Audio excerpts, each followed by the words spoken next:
our basketball electronics, Garmin Open House. So big thank you to everybody who RSVP'd and showed up. Hope you enjoy the food and the drink.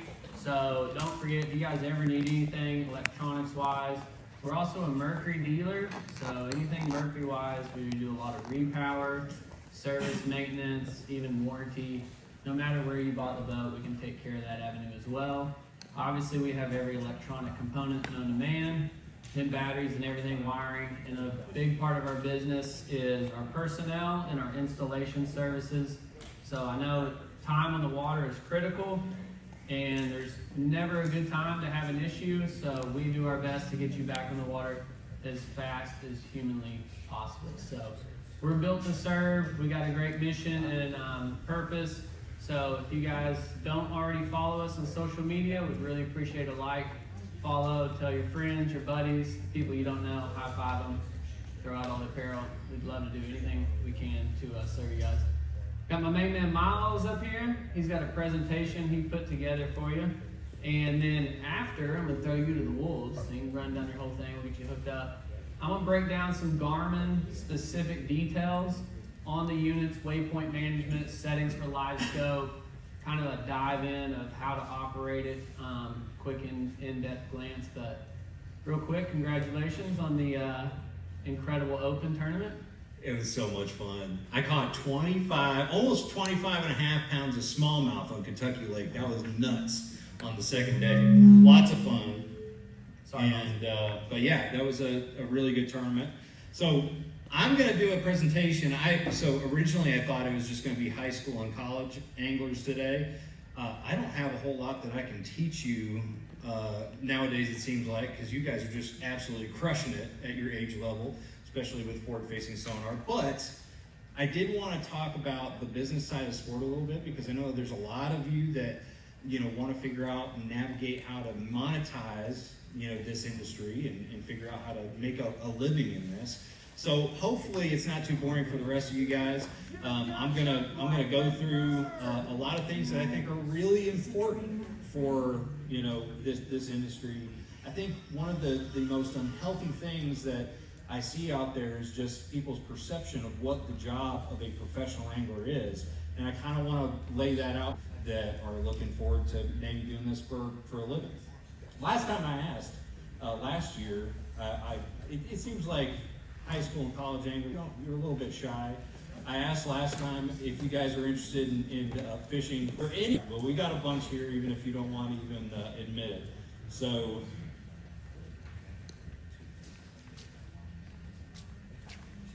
we'll get started here, and then we've got. I've got a short presentation at the end that I wanted to do something for everybody else here that's more fishing related. So one of the things that I've been, obviously having to learn on the fly here is the forward-facing sonar techniques that are just absolutely crushing it right now. Young anglers out there are just, doing extremely well with that technology and really embraced it. And I'm kind of lagging behind. And I wanted to share some of the things that I've learned with the minnow, the jig head minnow technique, that I think is going to be valuable for you guys that are trying to also catch up with it. So we'll go ahead and do that. What's that? No, this one.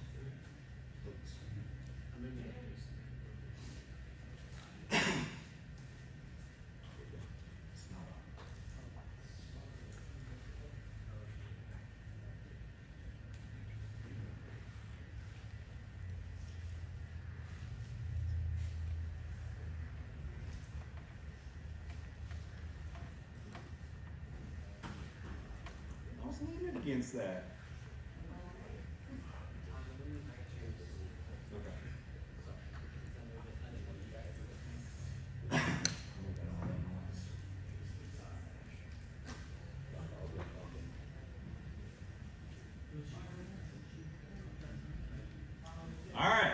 So we're going to be talking about the business side of sport. I'll try to breeze through this, and if any of you have any questions after the fact, please, feel free to come up to me. I'd love to talk to you about this stuff. I'm super passionate about the business side of the sport. I think that if everybody is doing this better, the sport as a whole is going to be better, and there's going to be more opportunities for future generations.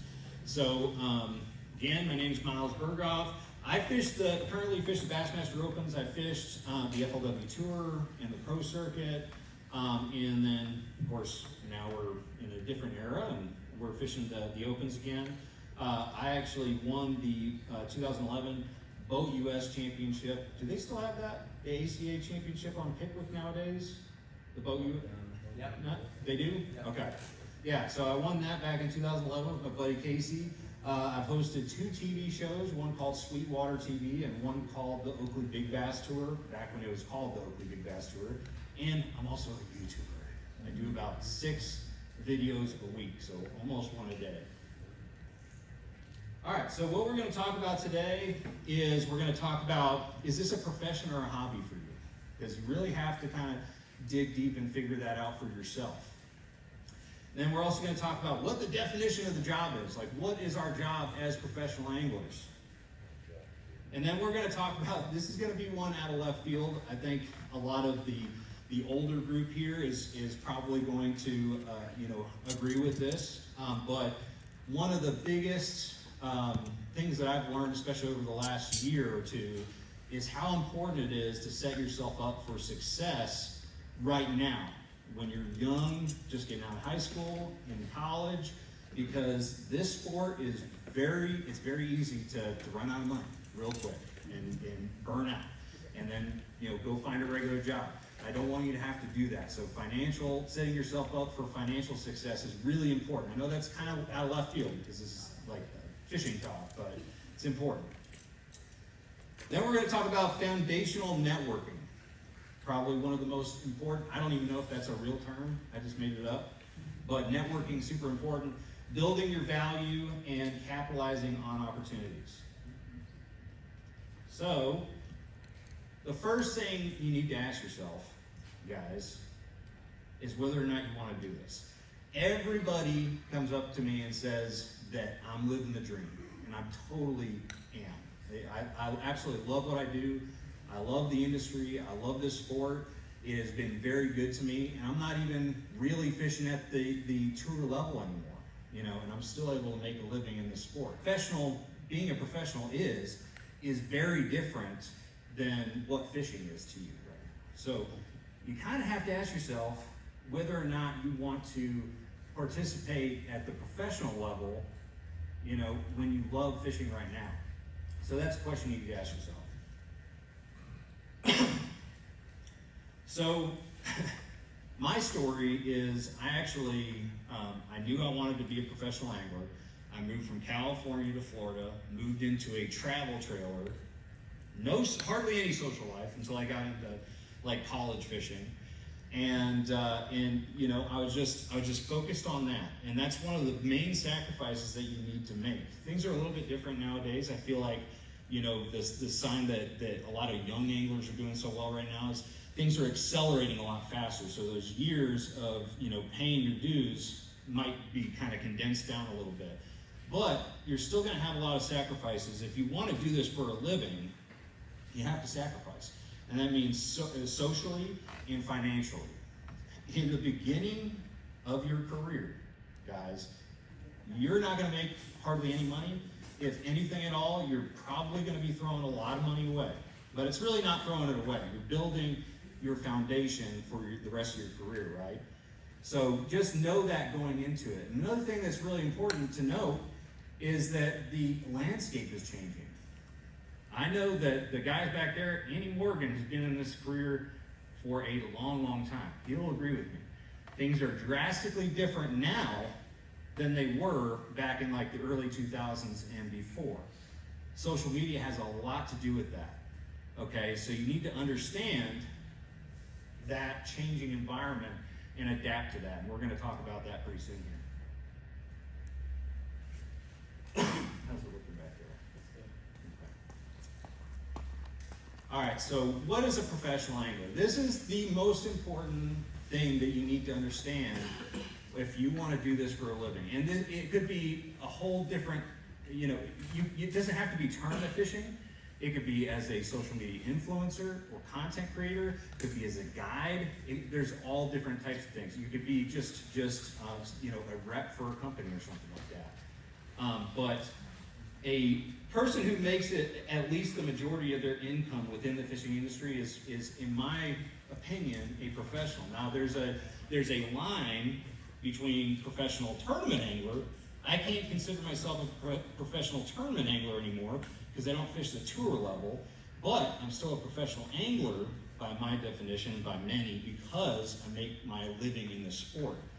But more importantly, the job description of a professional angler, this is what I want you to take away more than anything, because if you understand this and you approach everything that you do from now on with this in mind, I think that you're going to have so many opportunities compared to other people that don't understand this.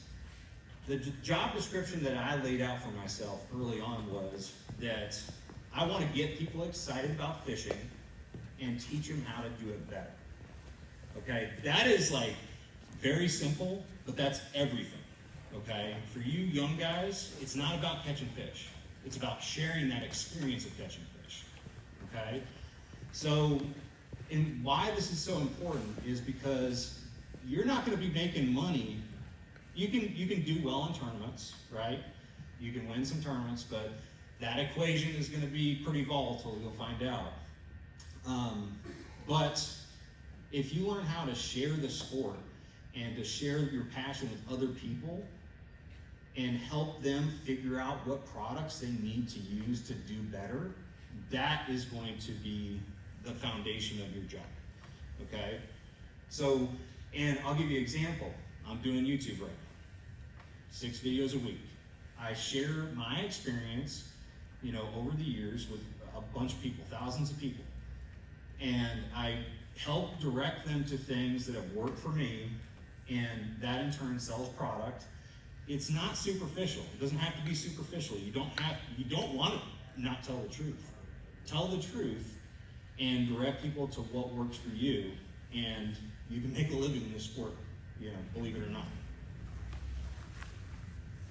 So,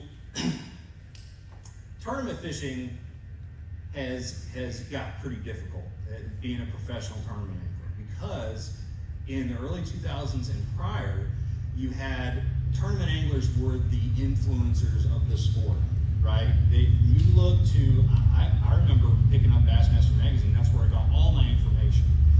I learned how to bass fish because of the tournament pros. They were the authority on the sport. Nowadays, you have so much more, resources out there, with YouTubers and Instagram, TikTokers. Man, I sound old.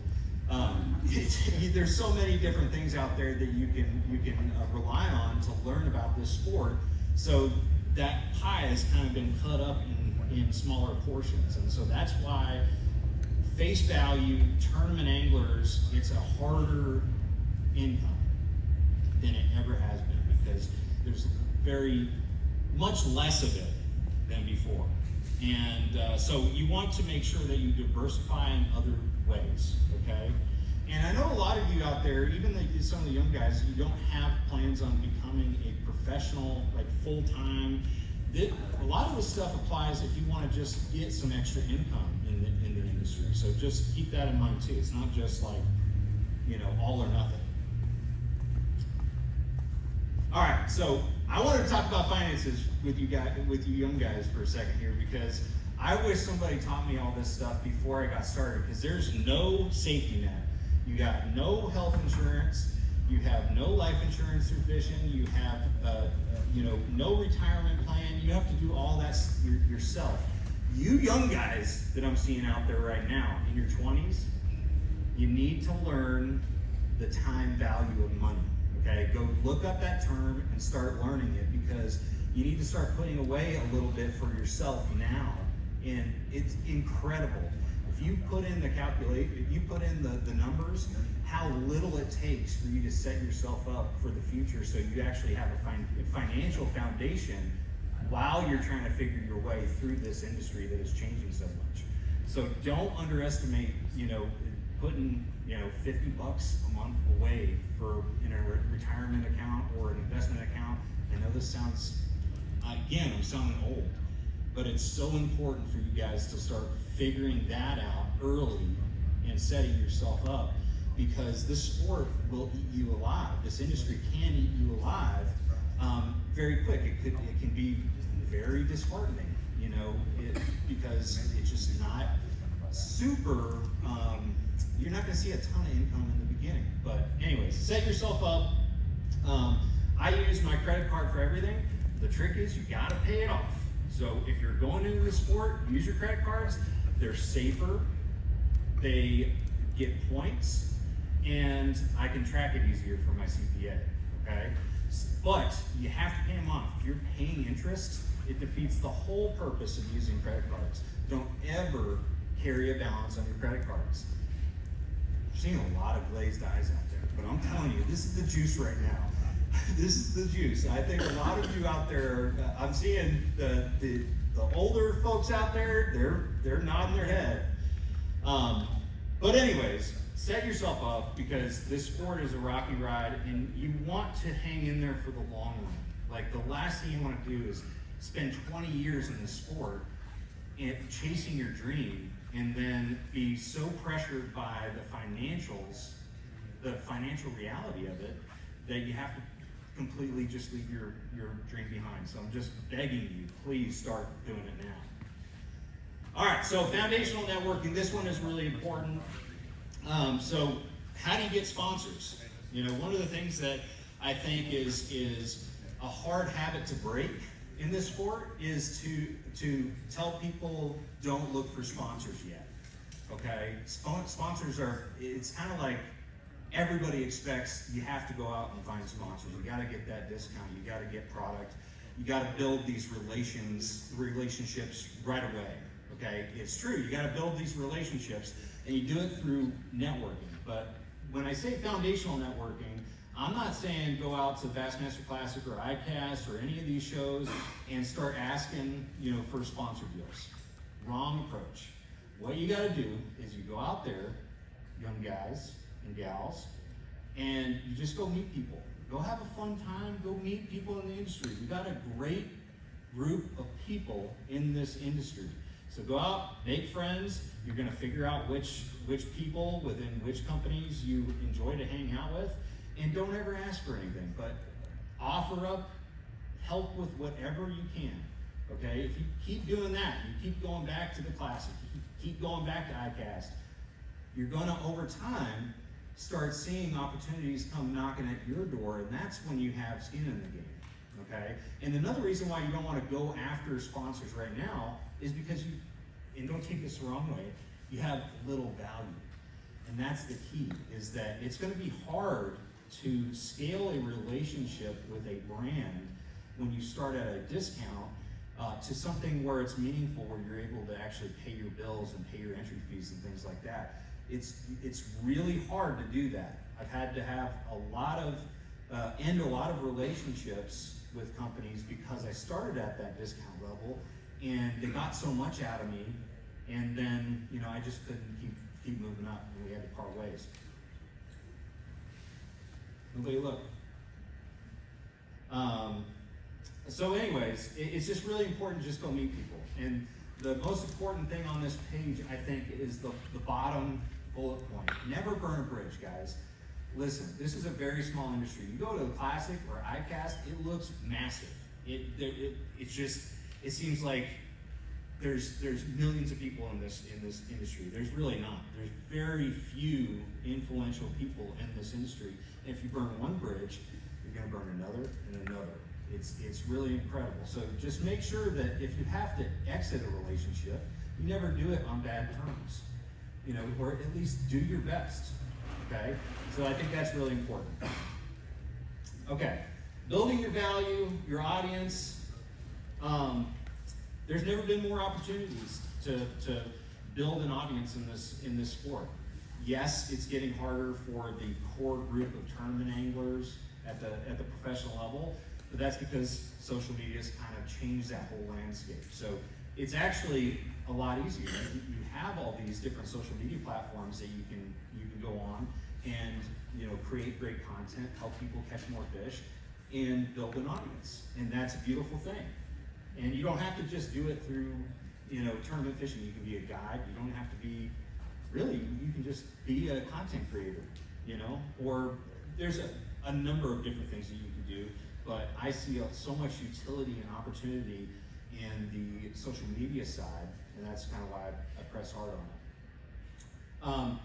Another thing, try to give everything a shot, okay, out there, and then triple down on your strengths, okay? That's the same thing in fishing. Like, try everything, and then reduce it down to the things that you're really good at that time. And the same thing goes for your business life too.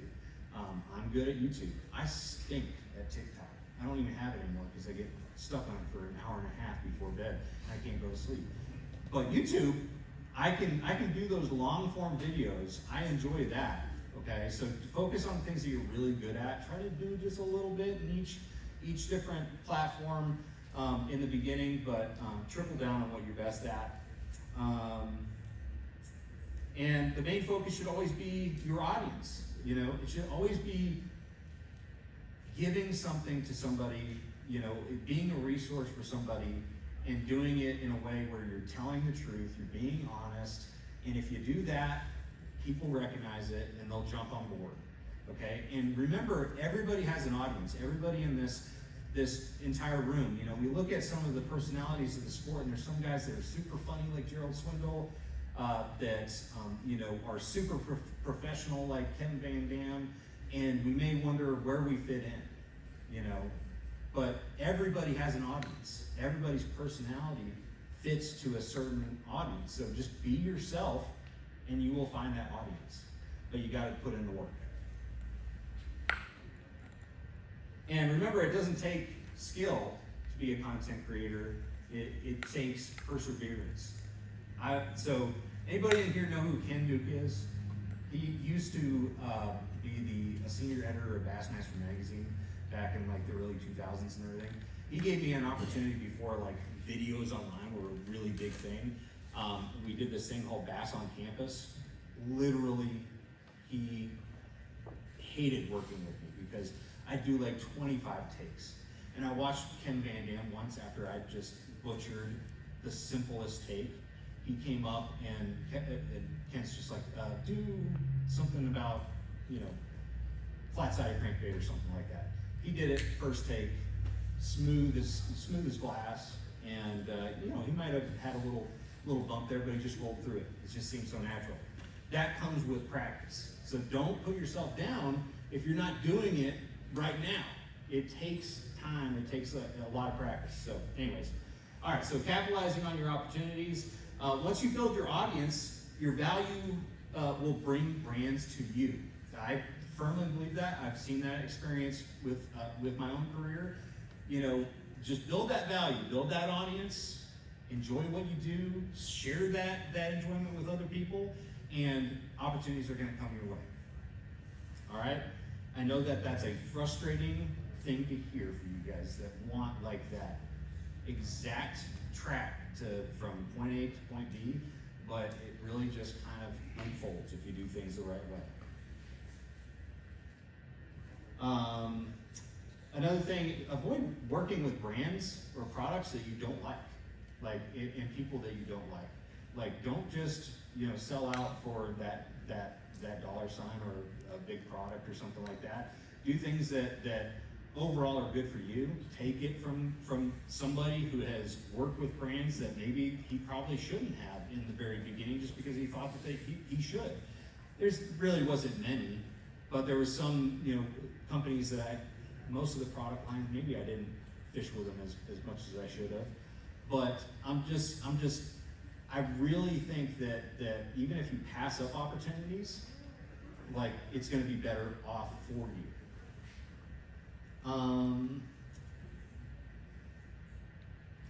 Another thing, think about, I'll just say this briefly. So the old format of like sponsorship is like you get an exclusive sponsor for each category.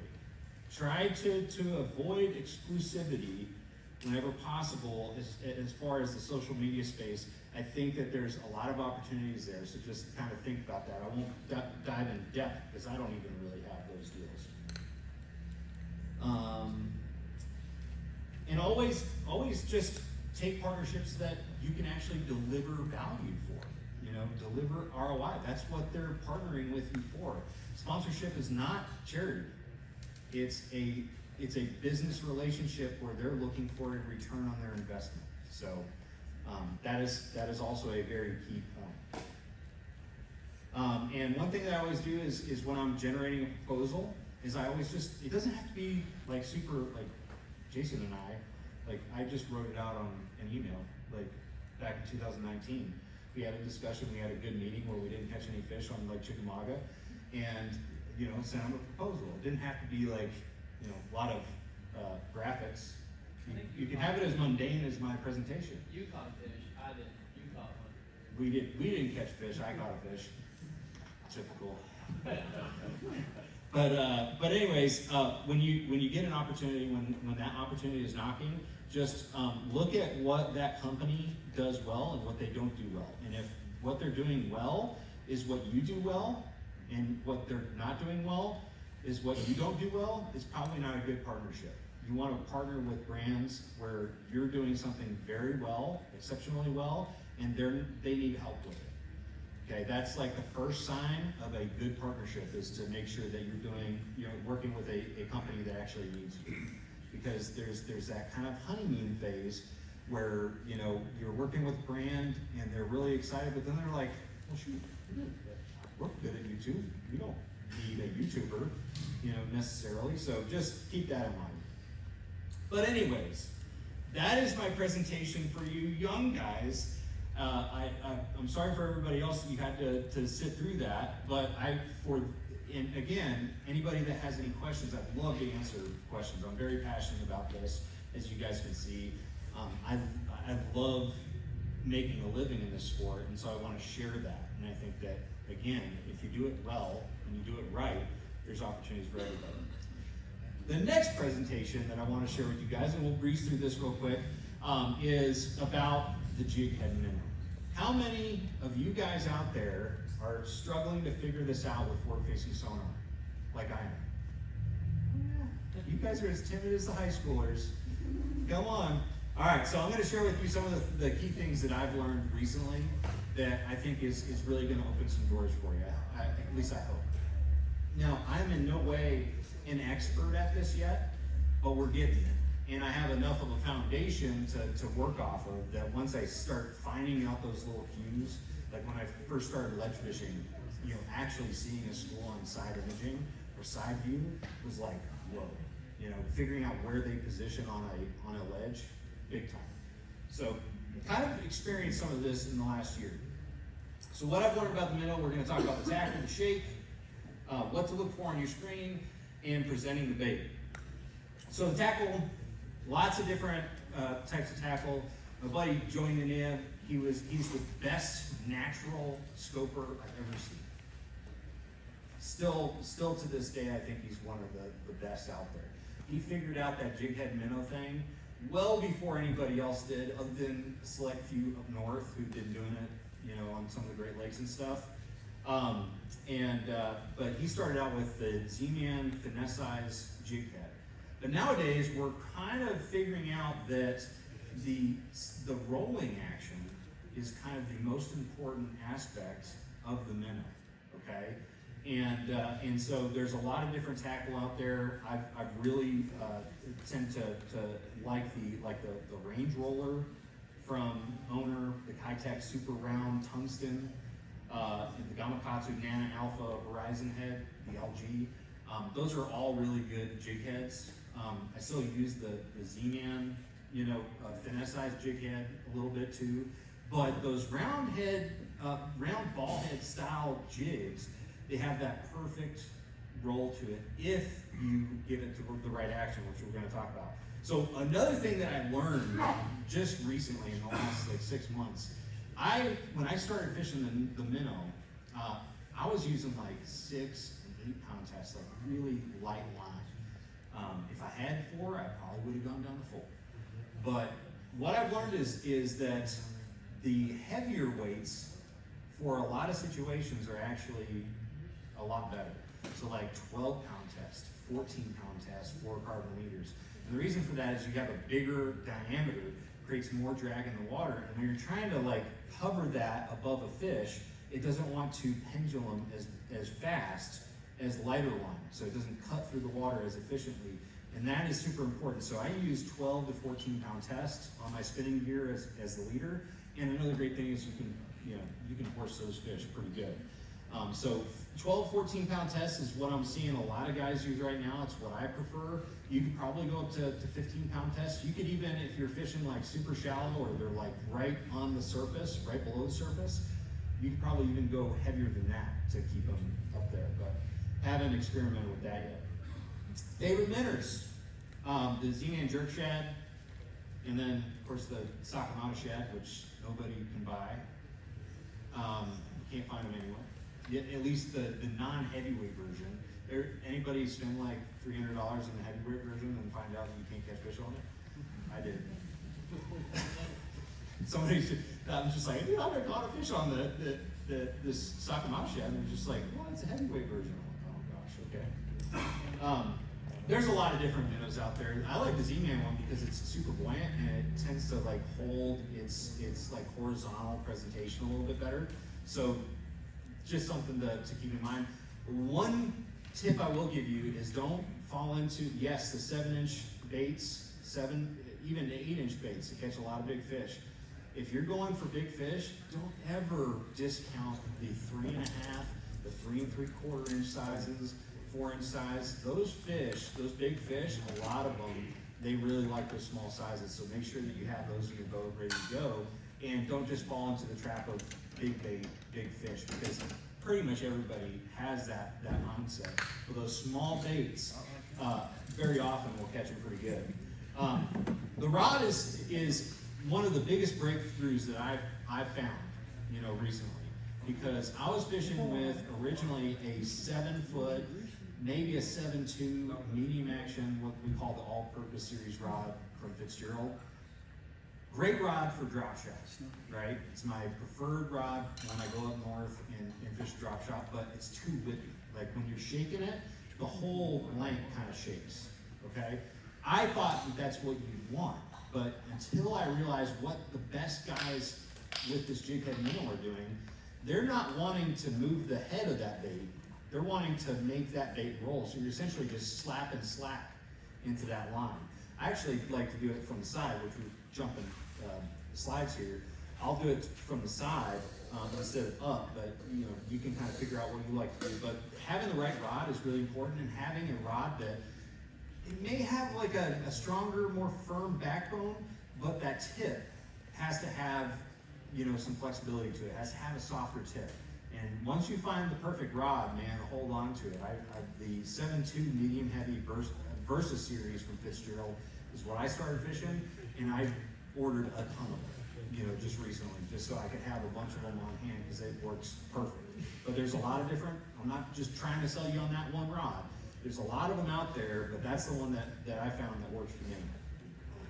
All right, so like I said, presentation, we kind of got this backwards, but it's all right. So the presentation, one big thing is always cast past the fish. So when you see the fish on the screen, which we're gonna kind of talk about like how bass set up on live scope and how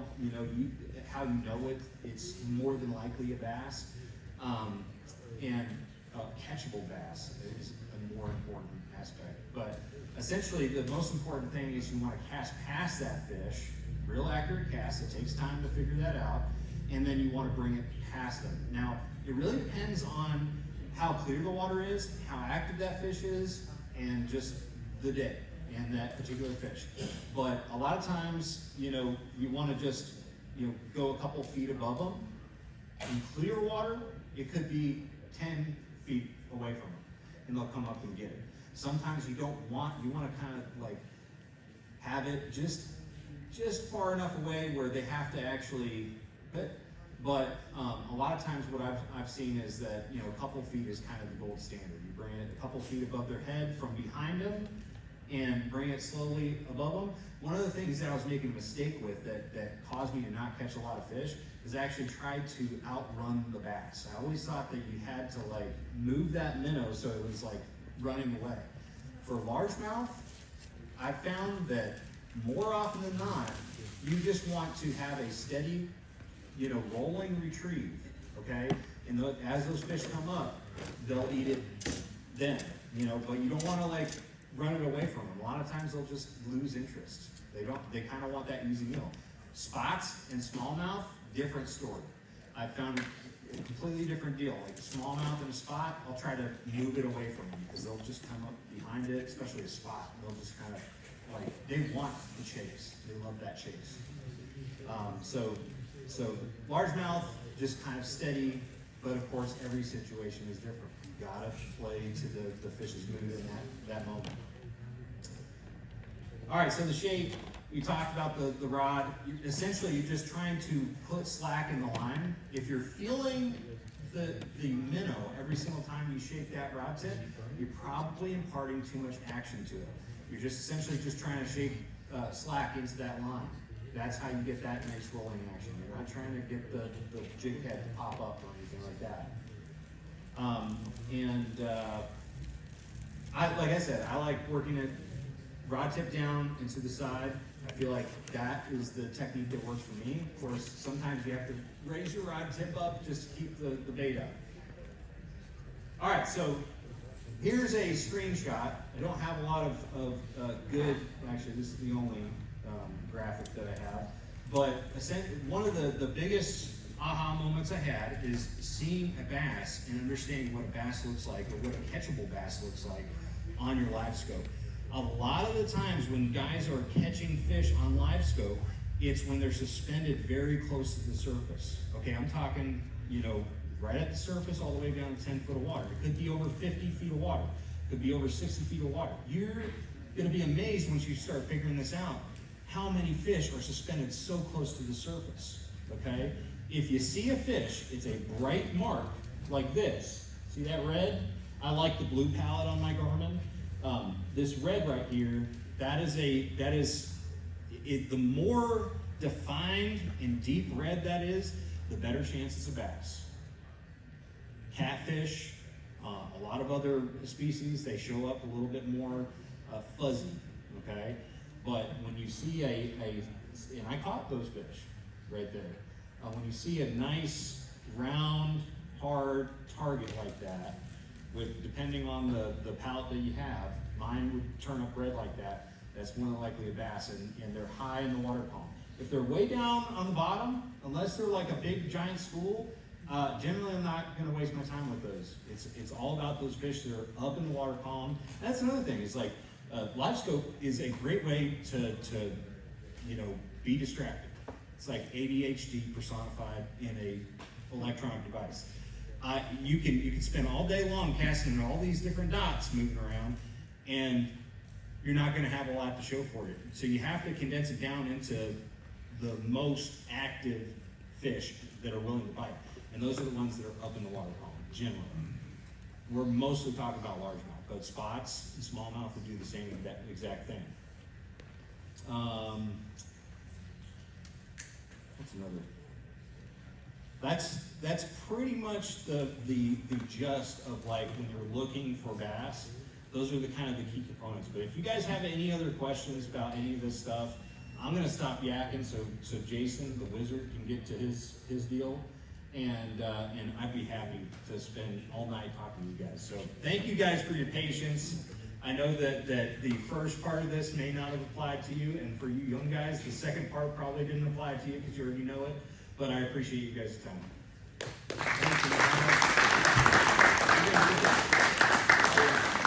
We're gonna give some raffles away, dude. We're gonna give some prizes away.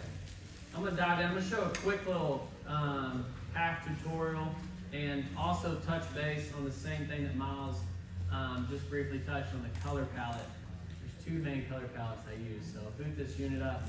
But I'm gonna get a raffle box up here, and I'm gonna give some stuff away. We got hooked up from Bass Boat Technologies. They sent in some gift certificates. And I'll let you talk a little bit on Bass Boat Technologies. In fact, I know you have a great relationship and you ran them for ever. Would you say forever? You started that relationship. So Dan over there at BBT, he makes outstanding products. So all their stuff is custom, and you can essentially, correct me if I'm wrong, because you know how he works better than I do, but if you have 4 different brands, or 3 different brands on your boat and different units, he can make it custom for your setup, whatever setup you have. That's one of the best things about Dan. Another thing is, like, he's always coming out with cool ideas. Like, one of my biggest pet peeves is having to actually unscrew all of the bolts on the front of the boat when something goes wrong and take that thing off. He has something called the hood now, where you just unscrew a couple of them and it lifts up like a hood. And you can get hot mic. You can actually get underneath there without, having to unscrew everything. So really cool company.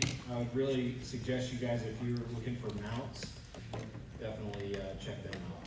Yeah, so we've got a $150 gift certificate. We've got 2 of them from Bass Boat Technologies. I don't know where they are, but I know we have them. So I'm just gonna go ahead and give them away, and then we'll owe you one. So don't leave. So we've got at the end we're gonna give away some raffles. I'm just gonna give a few out now. Quick Garmin deal. Now I'm gonna give out the rest. We're gonna end with, I'm gonna mix everybody up at the end for a Monster Marine lithium battery. So we got a high school college angler. We're gonna pull for a live scope 34 full system only for high school and college anglers. So give you guys a little bit better chance of getting some good. I'm gonna mix everybody up at the end, and like I said, we'll pull for that Monster Marine lithium battery. They really stepped up. We got a bunch of apparel, so I'm gonna let you pull it, so I don't get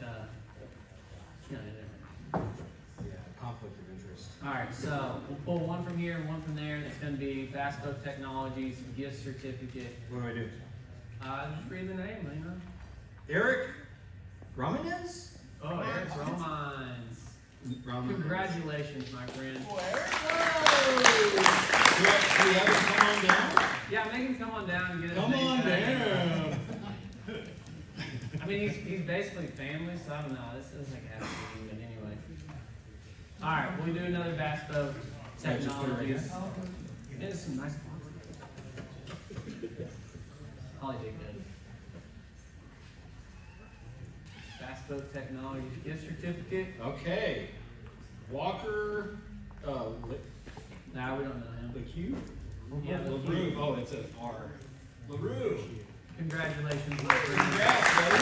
All right, I'll find those certificates. I don't know where they are, but yeah, good job, guys. All right, then real quick, we're gonna do one more. We're gonna do a hat of your choice from Monster Marine Lithium and a hoodie of your choice. And we'll go ahead and do some high school anglers as well. Okay. All right, we've got Thomas Burns. Dun, dun, dun.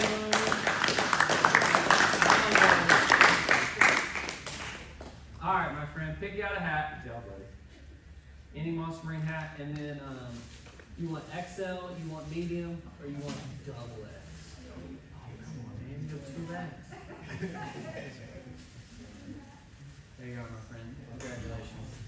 Winner, chicken dinner. All right, let's draw one more. We'll get to yakking, and then we'll get some good stuff. It's all good. There's a lot of people in here. All right. All right, you got it. Yeah, I love it. That first name. Oh man, Allie Ray. I knew you'd win something. Like, congratulations. She already told me. She checked in. She's like, I'm gonna win something. I don't know. I'm sorry, I couldn't read it. Yeah, or you can get a beanie. We got some beanies. It's either a hat, beanie, and this a hoodie. We got 2X and, or you can do a beanie and a hat, whatever you want. You won, not me. What am I doing? Perfect. Thank you. All All right, why not? We'll just give away this. Jeff Style is one of the good customers. He brought me. We'll give that away too. Okay. We got a crappie checker. Heck yeah. Loaded with Slab board. So, all right, dive into this. Crappie checker. You gotta check it out. Steve Hall. Sounds like a slab catcher if I've ever heard one. Chicken dinner. Come on. Maybe Jeff Style will pick it up. No, thank you. All right, we gave some stuff away. Let's get the yakking. Okay. All right, so we'll dive in. We got live scope on the screen. So I'll show you a few settings.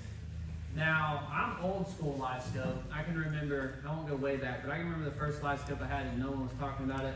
So amber is my default palette. I use it all the time. But I'll show you the two palette options and why to use those. And then you're just gonna have to go through there and pick which one you like. But for me, it's all amber, except when bass are suspended and up in the water column and you wanna see your bait up in the water column, you use the blue. But I'm gonna dive in. If you go in the options and out of the box, anytime you do a software update, I recommend restoring the sonar defaults. Just reset it back up. A lot of times when you update the black box and the unit together, old settings don't jive. So if you do a software update, just go ahead, sonar setup, installation, restore sonar defaults, and reset it back up. So, Are those bass? those, which ones? On the school bus. Are they glowing? They are. They're nasty. There you just threw your line. All right. So gain, basically gain's gonna be like your volume. You want it real loud, you want it real down. I always run mine in auto high. I would sacrifice a little bit of image quality so that I don't miss anything. So my image is gonna be a little bit hot. A lot of crappie fishing, there's some settings in there as well where you can actually take back some of that image and noise that I'll dive into, but again, I'm pretty old school and simple. I want my image hot. I want to be able to interpret it. But the main thing is auto gain. I like it because if I get shallow water, it'll turn down. If I get deep water, it'll go up, and it's naturally hot. And obviously, you can just jump on the screen up here on your menus, and you can dial it in up or down, and then you can tap it right back in the middle to go auto. So if I really want distance and I want something really far, I can just tap it back into auto mode. I generally never run auto mode on my depth range because it bounces, and forward range as well. Pretty much lock those in based on situation. I usually keep mine at around 100, 110. What do you keep yours at? Yeah, the forward. Yeah, I keep mine at 120 is the normal for me. Yeah, you can cast pretty far. Well, I want to see. You want to see that bait? It's coming up. I can't cast that far. I like to anticipate. I can't cast that far either, but my live scope can see that far, so I like that. All right, so forward range, I'm at 120, and I will dial that down if I'm fishing structure or just getting a little bit more dialed in. But out of the box, restore sonar, I put auto on high. You know, everybody will go in here to sonar setup. I generally run TVG on low or medium. Basically, the TVG stands for time varying gain, and I will give you some of the close range noise you'll be able to see when you hit it on the screen. It'll kind of just clean up the image close range. You know, Ghost Reject's new. I hear a lot of talk about Ghost Reject. I don't see it very often on our installs and on the water. It's mainly a relic left over from the 32 days. So- if you got 32, you might need it, but if you don't know what Ghost Tree is, Is that that phantom tree? Yeah. What we call the phantom tree. It's feedback and elements and alignment type deal. I have seen it a few times on aluminum boats, and I don't know if it's an echo deal or whatever. Again, most of our installs, right voltage setup, it's very rare that we see that, so I usually have it off. That is in the new software update, but I do turn that off. TVG again, low and medium, and then the only other thing that I mess with, you know, is noise reject. Should be low and medium. You should really never ever get to high. If you have to get to high, something's going on, and sometimes, you know, even it off. So I'm very simple out of the box. I like my gain on auto. I do turn the TVG on low or medium, and noise reject low and medium as well. And generally with any noise and 360, the more stuff you have on the front, that's where you're gonna need it. But you generally should never have high. If you have high, something else is going on.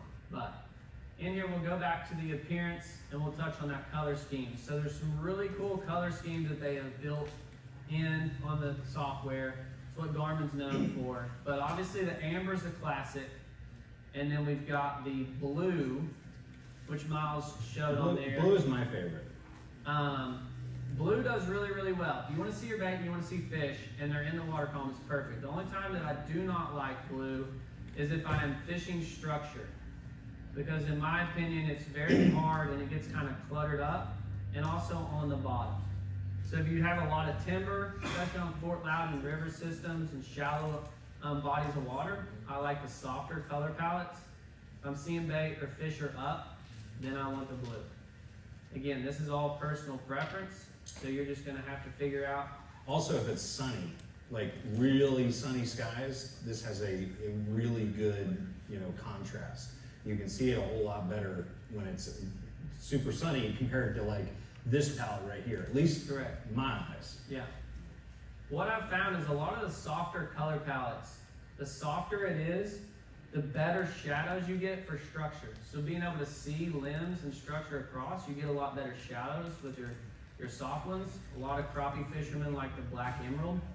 But again, the neutral colors, I feel like it's better for structure and fishing brush, and your brighter ones are gonna be better for seeing your bait.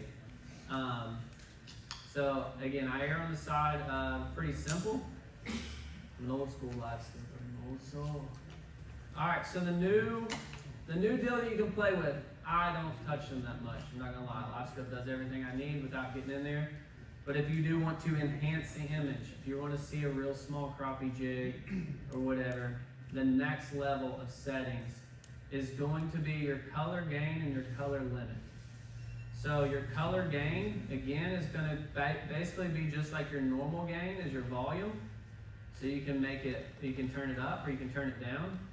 The cool thing with this is you can actually turn your color gain up, and now you can go in here and do your color limit, and it'll actually filter out that background noise. So, and there is a balancing act. Generally speaking, the color limit that I see is between 40 and 60. But again, the color limit gives you the ability to run the unit hot and then filter out that background noise.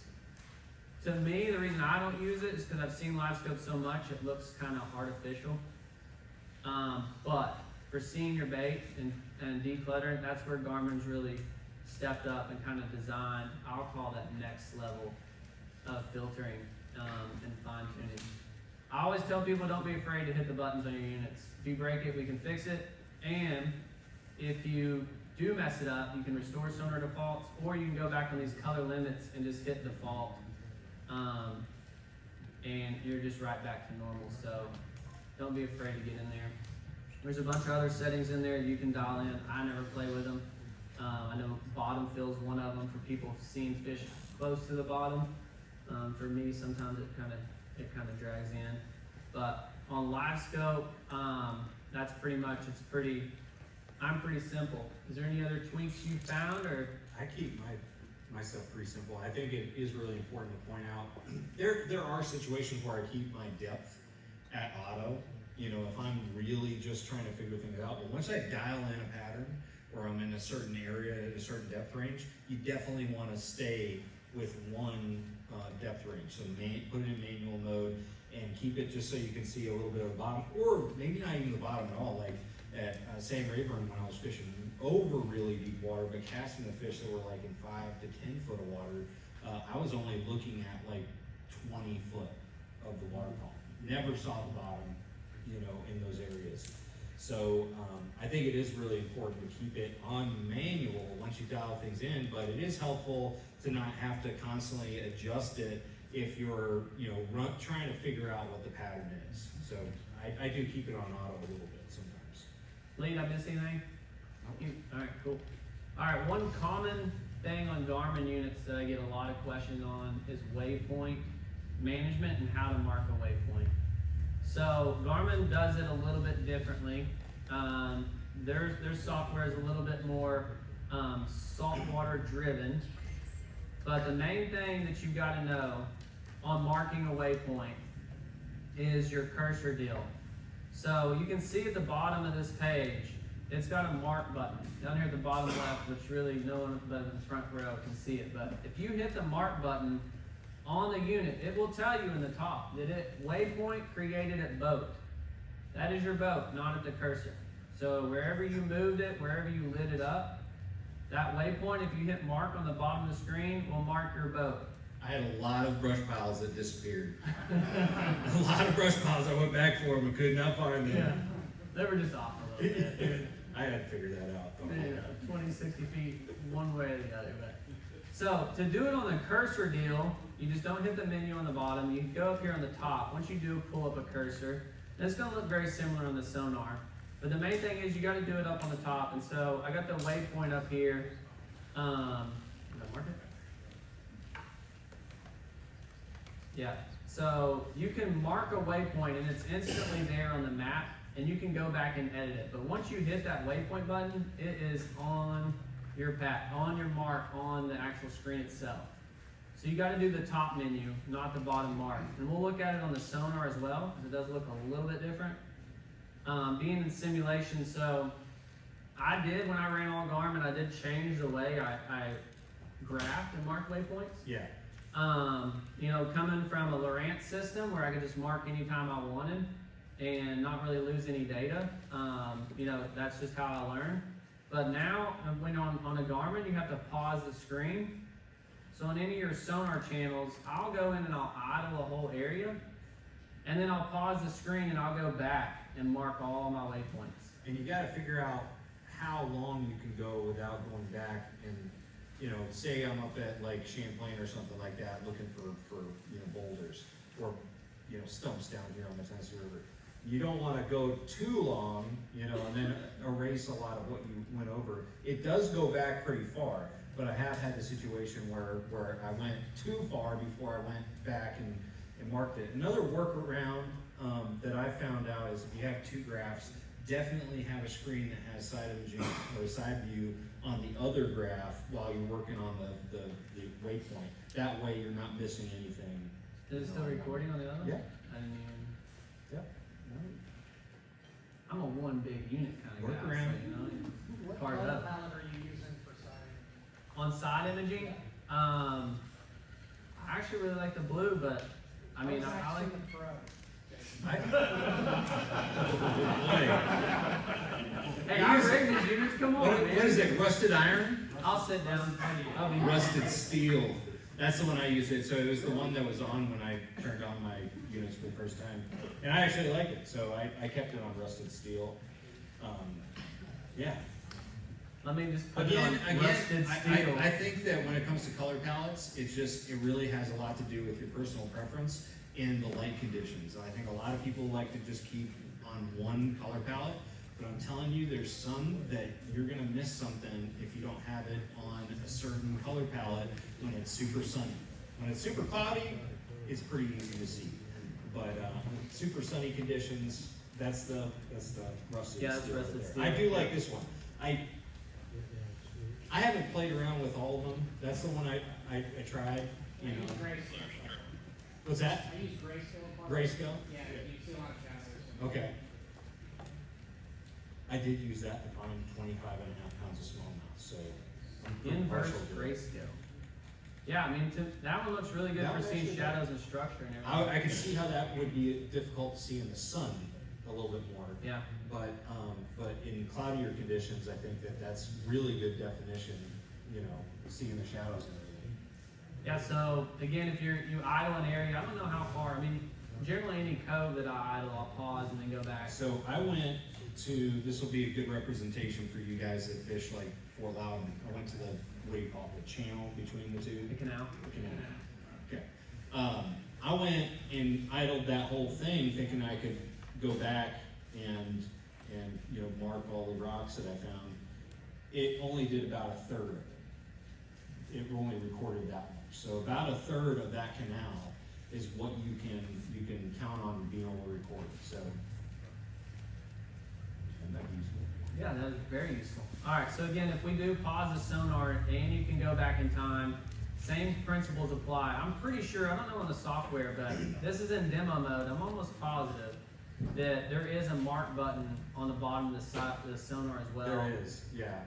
When you're in Is it- multiple screens, it has the mark. Yeah. So on when the you have the bottom. combos, there's a mark, and then you've got the little teardrop. Yeah. So yeah, I mean, on the bottom of the screen, just don't hit mark unless you want to mark your boat. Right. When you do pull up a cursor, whether it's on the map or in sonar, and you get it dialed into the spot you want to, it's always up on the top right corner. So the menu's up on the top, and you can see the little waypoint button with a plus, and it'll tell you waypoint created a cursor. And so it is kind of nice that you'll be able to know. So if you do accidentally, you just look at the top left corner, it'll say waypoint create a cursor.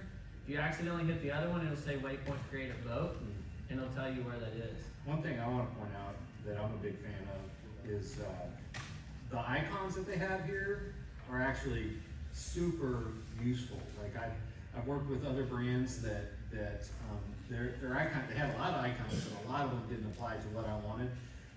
Like when I'm trying to run a pattern, one of the things that I used to have to actually go in and edit the name and say 1 pounder, 2 pounder, you know, trying to figure out like the big bite versus the small bite. They actually have like 1, 2, 3, 4, 5, you know, on these fish icons here. So I can actually, if I catch a 4 pounder in a spot, I can drop that 4 pounder mark. So that's super useful. And then they also have like a brown tree versus a green tree. So you can actually mark between, you know, a fresh, you know, brush pile versus a dead brush pile. So use those icons to your advantage, because we all like to think that we're going to remember what exactly was going on that waypoint, but I can't. You know, when I go back 3 days later, I can't figure it out unless I kind of help myself along with these icons. So. Yeah, and then up here, I don't know if you guys, you can actually filter it out. So I just uncheck navigational aids Oh, that's cool. and I didn't know services, that. so you can kind of filter it down. There's only certain ones you want, and just markers or whatever. Where's You the don't have to- okay. it's not It's- markers. yeah, you basically just turn them on or turn them off. That's So, cool. yeah, that's pretty neat. One other thing, after you mark a waypoint, I mean, once you hit that waypoint button, it is done. Like you can change the symbol, you can change the name, but it's created. So you can simply just close right back out, and it'll start resuming sonar. So if you want to mark it pretty quick, you can close it out, and I'll do it one more time. There's another way. If you pause it and you hit mark waypoint, and you want to mark more waypoints, you can just hit back, and it's still paused. So if you want to mark a line of rocks or whatever, just don't close it out. So once you're on the water, you'll get really familiar with it. It is kind of nice. Again, you can kind of go back in time. But if you do want to mark it, and you mark up at the top, if you close it out and you only want to mark that one waypoint, it's going to resume and you're starting to scan again. And if you want to mark multiple ones, just hit the back button and keep marking. But yeah, you don't even have to go in that menu. You just hit mark. And it does work just a hair different. No, it's in simulation though, but you will. Yeah, I mean, Miles, let's talk. You do on the GT56 transducer, you do have multiple frequencies. You got 455, 800, and 1170, and those are very, very useful. Actually on Garmin, I use 455. I use 455 most of the time. Everybody loves those, you know, getting into that, you know, 1,000 megahertz, is it? No, it's, Yeah. I guess it's a gigahertz, Yeah. 1 gigahertz. But you'd think that would be better, and it is better for target separation, but we were just talking about how a higher frequency is less efficient going through water. So at longer distances, if you're trying to scan longer distances, you definitely want to use 455, because you'll notice it turns black very quickly, Yeah. you know, on the screen. So you lose a lot in longer distances. So if I'm going up north, I'll use Champlain again as an example. If I'm fishing, you know, rock piles for smallmouth, I'll go out 150 feet sometimes, and 455 is where it's at. I actually keep 455 on most of the time because it allows me to see longer distances. The only time that I put it on that is if I'm fishing, you know, a little bit more tighter. I'm you know, kind of fine tuning things a little bit more. I might switch over to that. If I discover something with 455, I might switch over to the higher frequency to kind of dial it in a little bit more and get better target separation. So it's just something to think about. Yeah, I mean, general rule, I mean, about the 70 feet and in, that high frequency works well in shallow water, grass lakes, and you do get better fish returns and target separation, like Miles said. the 455, I use it. One trick that I do personally is I'm on 455 all the time, and I go in here on the brightness deal. I still don't even know what, I run my brightness up kind of high. Same thing. I mean, I would definitely play with that. I don't know where it is on default wise, but I know I can kind of crank it up and just get a little bit more out of it. So I do play with the brightness a little bit. And then real quick on the units, you know, I'll show you how to set up a combo and generally navigate it. So you do have on the GPS map series your pin feature, and essentially you can just hold down any icon and add it to a pin. And I'm gonna do a couple real quick just so you can kind of see what that looks like. You literally just hold it on your icon, add the pin, and we'll do one more full screen chart, hold it down, add the pin. So cool thing on this, and I was showing Miles, you just now ran the GPS, this first year you ran the GPS map series? Well, I ran it. Or for live scope. I ran it Yeah. for live scope, but live scope I just kind of kept it where it was at, so I never really navigated through it. But yeah, so this is new. So now on whatever screen you're on, then those add to pin, you can literally just toggle the window on the bottom. So I now didn't know that. I'm on live scope and I can just go to my other preset. I've got live scope and mapping saved, full screen chart. Yeah, man. I'm not even kidding. We can take it back to the top. So, I mean, out of the box, your pinned area is going to be blank.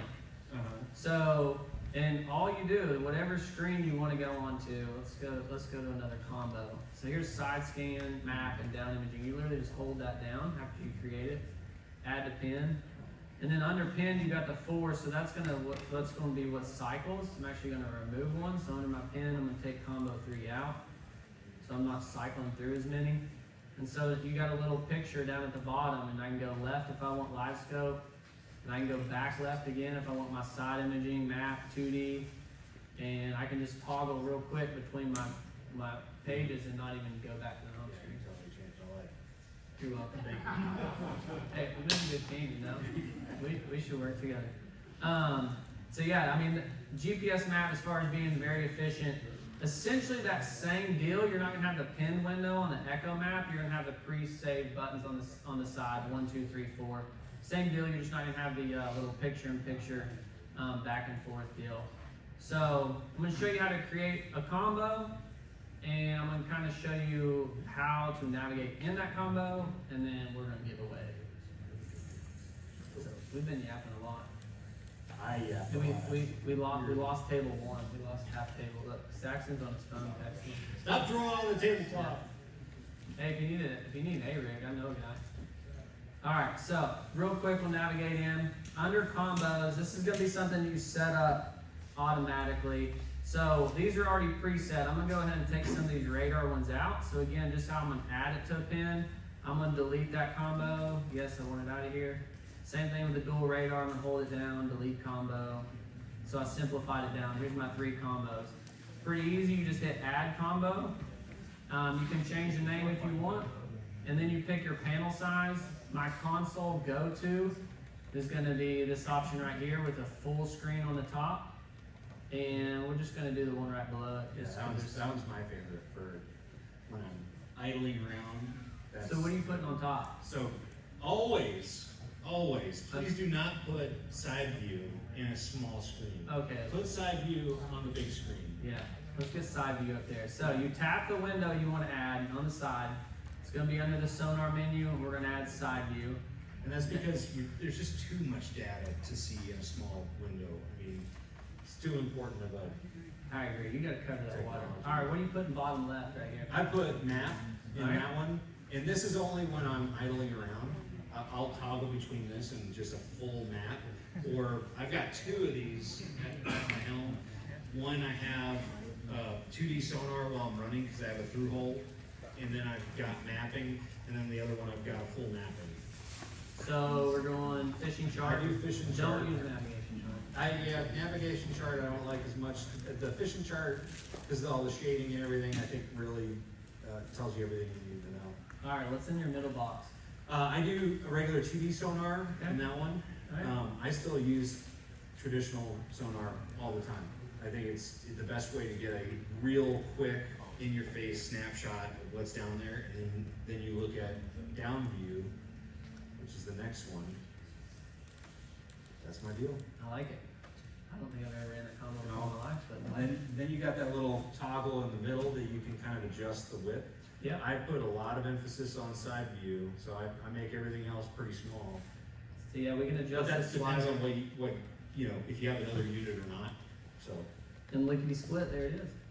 Perfect. So Got when it. you're in a split screen, one thing that people don't really realize, they go to all their different split screens, but you can really quick and easily navigate from one combo into a true full screen. So all you got to do is you tap one of the active panels, it'll give you a window up in the top right, and you can make it a true full screen. So I can do whatever I want on my map. So I want to navigate over here, I want to mark a waypoint, I want my Garmin force to take me over there while I eat a sandwich, whatever you want to do. And you can simply hit back and you're back to your split, same thing. You want to zoom in on your side scan, you touch it, zoom in the window, and you got full screen side imaging as well, all your options menu. Simply hit back and you're back into your split. So combo wise, once you get set up, I think you'll be surprised. Most of my customers are really surprised how few options they use. They really get about 3 screens and then they're dialed in. 3 different pin views you can toggle between. Obviously if you're navigating, full screen chart, whole 9 yards. So that's a pretty quick and easy deal. Can you do, like, if you have, so on the front, I like to have 2 maps in my traditional sonar on one of my screens, and then I have live scope on the other. Can you run, I don't think that you can't run 2 fishing charts, can you? Yeah, you can. On the same screen? Yeah. It wouldn't give me the option, so I wasn't, Oops. I know, it's my first time. get it together. Alright, charts, fishing, charts, It does, okay. Because you need a card. map card, yeah, and it's in demo mode. But again, I mean, I don't, Mine's in demo mode, then. yeah, That's why I couldn't find those rust piles again. yeah, we gotta take it out of simulation. Yeah, anyway, I'm not gonna go down there. But yeah, I know what Miles, so he'll have a zoomed in map view, running over stumps and things and, you know, busting holes out of boats, and then one zoomed out. True, that was One one zoomed way time. out, you know? Well, So- I like to have one zoomed out, so like if I'm running like pockets or something like that, I know if there's another pocket around the corner or something like that. So one zoomed out, one zoomed in, and I can't stand the course up Yeah, orientation. I can't do it. there's only, I'm a minority. he's a north up guy, I don't know. I'm a who- North Pump guy, man. I can't. That blew my mind. The first time we were on the water, I just went in there and changed all his units to heading. He said, whoa, whoa, whoa, whoa, That was whoa, whoa, almost the whoa. end of our So relationship. what'd you do? I said, what do you mean? No one runs north up. He's like, yeah, dude. It made sense. It doesn't make sense in my brain. Miles' brain is the map is fixed and he's moving around on this big old world. Exactly. Yeah. Mine is I want to see what's right in front of me because I gotta know what I'm hitting, what I'm running over. I need to know. I would literally anyway, hit everything in the lake that I don't want to if I have it on course. he's a up. north up. I'm heading up, whole 9 yards. So, all right, that's all we got. We're gonna give away some prizes, and then we will be up here. I would encourage you to share.